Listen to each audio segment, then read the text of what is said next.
పల్నాడు జిల్లా చిలకలూరిపేటలో జరిగిన రోడ్డు ప్రమాదానికి కారణాలను వెలికితీశారు పోలీసులు. రోడ్డుపై కంటైనర్ ఆపటం వల్లే 5గురు విద్యార్థులు మృతి తేల్చారు. ఈ నెల 4వ తేదీన జరిగిన ఈ ప్రమాదంపై సీసీ ఫుటేజ్ ఆధారంగా ఎంక్వైరీ చేశారు.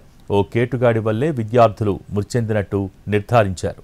ఓ ఏఎస్ఐ కుమారుడు బైక్ ఇన్స్పెక్టర్గా అవతారమెత్తి అతడి గ్యాంగ్తో హైవేలపై వాహనాలను ఆపుతూ అక్రమ వసూళ్లకు పాల్పడుతున్నాడు.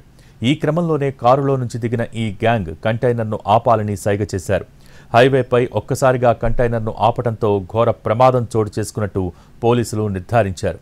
నర్సరావుపేట డీఎస్పీ ఆఫీసులో పనిచేసే ఏఎస్ఐ కుమారుడే ఫేక్ బైక్ ఇన్స్పెక్టర్ అని గుర్తించారు. అతన్ని అదుపులోకి తీసుకుని విచారిస్తున్నారు. గతంలోనూ ఈ కేటుగాడు భారీ మోసాలకు పాల్పడ్డాడు. 2023న నర్సరావుపేటలో తక్కువ ధరకే బంగారం అంటూ అమాయకుల నుంచి 40 లక్షలు వసూలు చేసి ఉడాయించాడు.